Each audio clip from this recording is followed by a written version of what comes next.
প্রিয় ভাই বোনেরা, আমরা কৃষক ভাইদের পাশে দাঁড়াতে চাই। বাংলাদেশের অধিকাংশ মানুষ কৃষির সাথে জড়িত। এই দেশে যদি কৃষক ভাইরা ভালো থাকে, তাহলেই একমাত্র সম্ভব বাংলাদেশকে ভালো রাখা, বাংলাদেশের মানুষকে ভালো রাখা।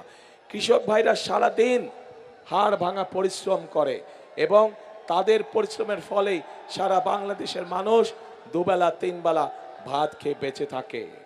প্রিয় ভাই বোনেরা, এই কৃষক ভাইদের পাশে আমরা দাঁড়াতে চাই। তাদেরকে তাদের প্রয়োজনীয় সার, তাদের প্রয়োজনীয় কীটনাশক, তাদের প্রয়োজনীয় ফসলের বীজ আমরা তাদের হাতে ঘরে ঘরে পৌঁছে দিতে চাই, যাতে করে মধ্যেখানে কোনো মধ্যস্বত্বভোগী বা ফড়িয়া যাতে কোনো সুবিধা না পায়। এবং সেই জন্যই কৃষক ভাইদের জন্য আমরা একটি কৃষক কার্ড দিতে চাই সকলকে, ঠিক যেভাবে মা বোনদের হাতে আমরা ফ্যামিলি কার্ড পৌঁছে দিতে চাই।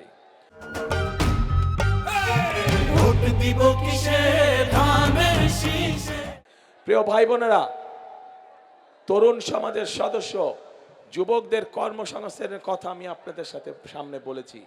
বর্তমানে তরুণ সমাজের, যুব সমাজের বহু সদস্য আছে যারা আইটিতে কাজ করে। এই সিরাজগঞ্জ শহরেই আছে, এই পাবনা শহরেই আছে। তাদেরকে আমরা বিশেষভাবে ট্রেনিং দিতে চাই, যাতে করে তারা তাদের কর্মকাণ্ডে আরো ভালো করে ব্যবস্থা গ্রহণ করতে পারে।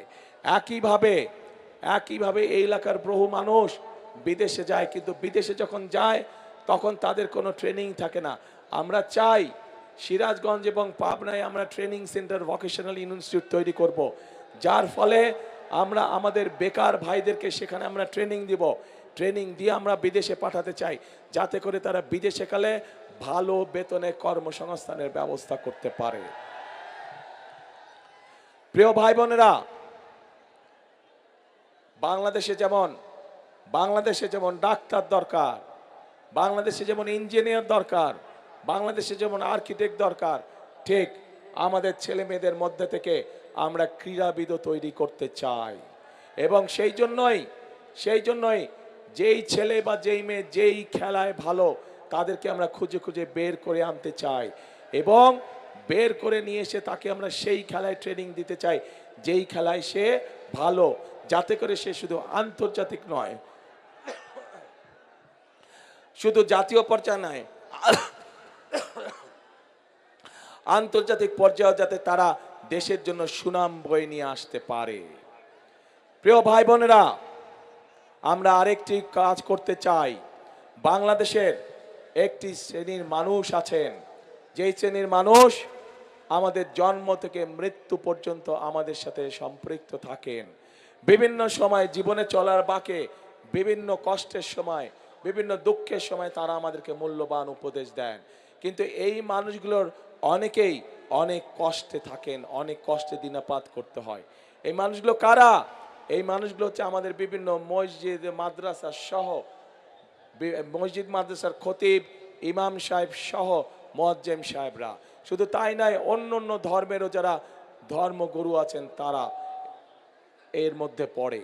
আমরা চাই এই যে ইমাম সাহেব, খতিব সাহেব, মুয়াজ্জিম সাহেব সহ অন্য ধর্মের যারা ধর্মগুরু আছেন তাদের পাশে সহযোগিতার হাত বাড়িয়ে দিতে। তাদের জন্য সরকারের পক্ষ থেকে মাসিক একটি সম্মানের ব্যবস্থা করতে আমরা চাই।